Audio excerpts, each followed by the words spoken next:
বন্ধুরা, আজ আমি ঘরে থাকা খুবই সামান্য উপকরণ দিয়ে খুবই সহজভাবে ও ভীষণই কম সময়ের মধ্যে চায়ের কাপে করে মিষ্টি রুটি তৈরির একটা দুর্দান্ত রেসিপি আপনাদের সাথে শেয়ার করব। সম্পূর্ণ ভিডিওটা দেখতে থাকুন। আমি আশা করছি প্রতিদিনের মতো আজকের রেসিপিটাও আপনাদের খুবই ভালো লাগবে। রেসিপিটা ভালো লাগলে লাইক, শেয়ার, কমেন্ট করতে ভুলবেন না। আর চ্যানেলটা সাবস্ক্রাইব করে আমার পাশে থাকার অনুরোধ রইল।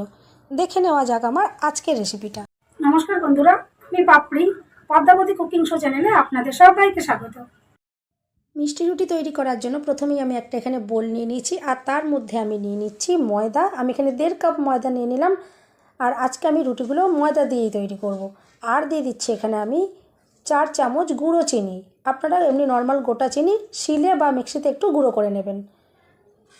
4 চামচ আমি এখানে গুঁড়ো চিনি দিয়ে দিলাম। আর এরপর দিয়ে দিচ্ছি একটু স্বাদ মতো নুন। আর দিয়ে দিলাম আমি 2 চামচ গুঁড়ো দুধ। এতে কিন্তু রুটিগুলোর টেস্ট খুবই ভালো হবে।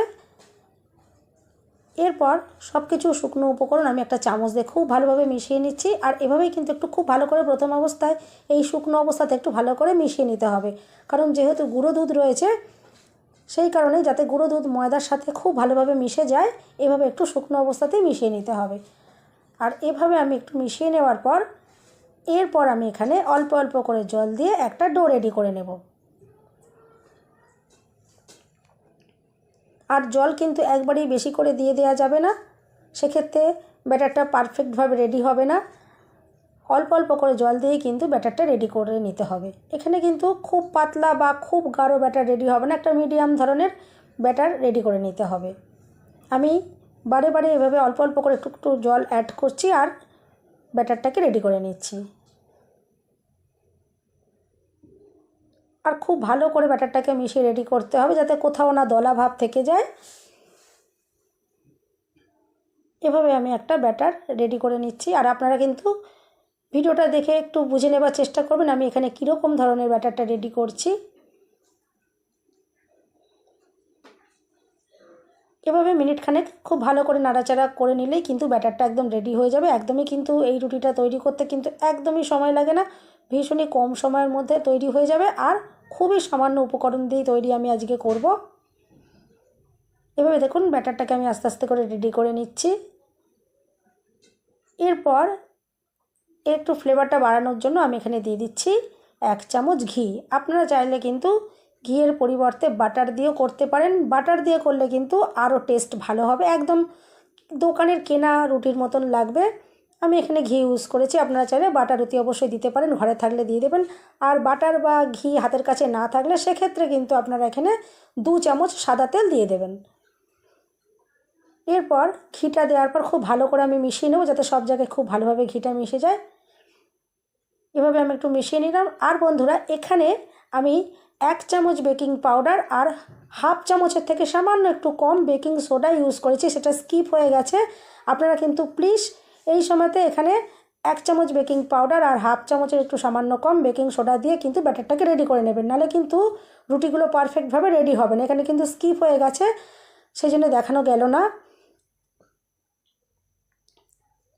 আর ব্যাটারটা আপনারা দেখে বুঝতেই পারছেন আমি এখানে কীরকম ধরনের ব্যাটারটা রেডি করেছি, ঠিক এরকম ধরনেরই একটা ব্যাটার রেডি করে নিতে হবে।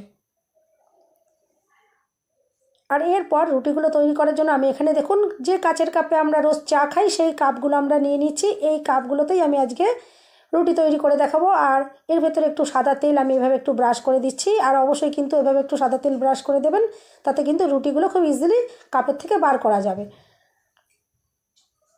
আর কোনো রকম কিন্তু আপনারা ভয় পাবেন না যে এই কাচের কাপ আগুনে দিলে ভেঙে যাবে বা ফেটে যেতে পারে।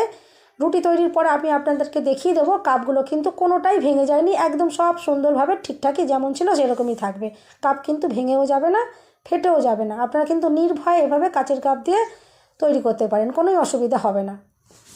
আর চাইলে আপনারা কিন্তু নর্মাল স্টিলের বাটি বা অ্যালুমিনিয়ামের বাটিতেও করতে পারেন, সেক্ষেত্রেও অসুবিধা নেই, কিন্তু কাচের কাপে আপনারা করবেন, কোনো রকমের অসুবিধা হবে না। এরপর আমি দেখুন কাচের কাপের ভেতরে চামচে করে ব্যাটারগুলোকে নিয়ে নিচ্ছি। আর সম্পূর্ণ কিন্তু ভর্তি করে দেওয়া যাবে না, কারণ এগুলো যখন রেডি হবে ফুলে একদম কাপ ভর্তি হয়ে যাবে, সেই জন্য এরকমভাবে খানিকটা জায়গা ফাঁকা রেখে ব্যাটারটা দিতে হবে। আর চাইলে কিন্তু আমি এখানে যে পরিমাণে দিয়েছি তার থেকে সামান্য একটু কমও আপনারা দিতে পারেন। এভাবে আমি ব্যাটারগুলো 4টে কাপের ভেতরেই আমি ভরে নিচ্ছি। আর বন্ধুরা, রেসিপিটা যদি ভালো লাগে অবশ্যই কিন্তু লাইক, শেয়ার, কমেন্ট করতে ভুলবেন না। আর চ্যানেলটা সাবস্ক্রাইব করে আমার পাশে থাকার অনুরোধ রইল। আর যে সকল বন্ধুরা অনেক সুন্দর সুন্দর কমেন্ট করছেন, তারা এভাবেই আমাকে কমেন্ট করে উৎসাহিত করতে থাকবেন, এভাবেই আমার পাশে আপনারা থাকবেন। আর যে সকল বন্ধুরা ইতিমধ্যেই চ্যানেলটা সাবস্ক্রাইব করে রেখেছেন, তাদেরকে জানাই অসংখ্য অসংখ্য ধন্যবাদ। এভাবেই আপনারা আমার পাশে থাকবেন। আর যে সকল নতুন বন্ধুরা এখনও আমার চ্যানেলটা সাবস্ক্রাইব করেননি, তাদের কাছে আমার অনুরোধ রইল প্লিজ চ্যানেলটা সাবস্ক্রাইব করে নেওয়ার জন্য। এরপর দেখুন আমি একটা স্টিলের গামলি বসিয়ে দিয়েছি, আর হাই ফ্লেমে আমি 5 মিনিট এটাকে ভালোভাবে গরম করে নিচ্ছি একটা চাপা দিয়ে। এবার আমি চাপাটা খুলে নিলাম, আর ভেতরে আমি একটা স্ট্যান্ড দিয়ে রেখেছিলাম। এই স্ট্যান্ডের ওপরে আমি একে একে কাপগুলোকে বসিয়ে দিচ্ছি। আর এই সময় একটু সাবধানে বসাবেন, কারণ জায়গাটা খুবই গরম রয়েছে। খুবই সাবধানে আমি কাপগুলোকে বসিয়ে দিচ্ছি, নাহলে কিন্তু হাতে ছ্যাঁকা লেগে যেতে পারে। এভাবে কাপগুলোকে আমি বসিয়ে দেবো, আর গ্যাসের ফ্লেম একদম লোয়েতে করে প্রথম অবস্থায় আমি 10 মিনিট বেক করে নেব। কাপগুলো দেখুন আমি বসিয়ে দিয়েছি, আর ওপর থেকে একটা এভাবে চাপা দিয়ে দিলাম, আর গ্যাসের ফ্লেম আমি একদম লোয়েতে করে দিয়েছি। আর 10 মিনিট আমি প্রথমে এভাবে একটু বেক করে নেব, তারপরে আমি দেখাচ্ছি আপনাদেরকে। 10 মিনিট হয়ে গেছে, আপনারা দেখে বুঝতেই পাচ্ছেন ব্যাটারটা কতটা ভর্তি ফুলে একদম কাপ দেখুন ভর্তি হয়ে গেছে। এরপর আমি এখানে প্রত্যেকটা কাপের ভেতরে একটা টুকরো করে মোরব্বা এভাবে দিয়ে দিচ্ছি, এতে দেখবেন রুটিটা যেমন সুন্দর দেখতেও লাগবে আর খেতেও খুবই সুন্দর লাগবে। বাড়িতে বাচ্চা থাকলে বাচ্চাদের কিন্তু খুবই এটা পছন্দ হবে, আর বড়োদেরও ভীষণই ভালো লাগবে। এভাবে আমি প্রত্যেকটা কাপের ভেতরে একটা টুকরো করে মোরব্বা এভাবে দিয়ে দিলাম। আর এরপর আমি আবারও চাপা দিয়ে দেবো, আর চাপা দিয়ে আরও 10 মিনিট বেক করে নেব। টোটাল আমি এই রুটিটা তৈরি করার জন্য 20 মিনিট এভাবে বেক করেছি। এরপর দেখুন 20 মিনিট হয়ে গেছে, আমি ঢাকাটা খুলে নিলাম। আর দেখুন কালারটা দেখে আপনারা বুঝতেই পারছেন কতটা সুন্দর কালার এসেছে। আর একটা কাঠি দিয়ে আমি এভাবে চেক করে দেখে নিলাম ব্যাটারগুলো একদম কাঠির গায়ে আটকে যাচ্ছে না, তার মানে পাউরুটিগুলো একদম সুন্দরভাবে রেডি হয়ে গেছে। এরপর গ্যাসের ফ্লেম আমি বন্ধ করে দিয়েছি।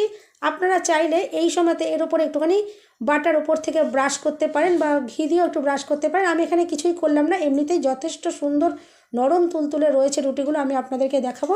এরপরে একদম ঠান্ডা করে নিয়েছি, কারণ গরম অবস্থায় কোনো মতেই বার করবেন না, সেক্ষেত্রে রুটিগুলো ভেঙে যেতে পারে। এখন একদম ঠান্ডা হয়ে গেছে, আমি কাপ থেকে বার করে নিয়েছি। আর কাপটা দেখে আপনারা বুঝতেই পারছেন কাপটা কিন্তু ভেঙেও যায়নি, ফেটেও যায়নি, কোনোভাবেই নষ্ট হয়নি। আর সমস্ত রুটিগুলো দেখুন আমি বার করে নিয়েছি, আর কতটা অসাধারণ দেখতে লাগছে, আর ভীষণই নরম তুলতুলে স্পঞ্জি সফট তৈরি হয়েছে। অবশ্যই আপনারা বাড়িতে এভাবে একবার ট্রাই করবেন, দেখবেন আপনাদেরও ভীষণই ভালো লাগবে।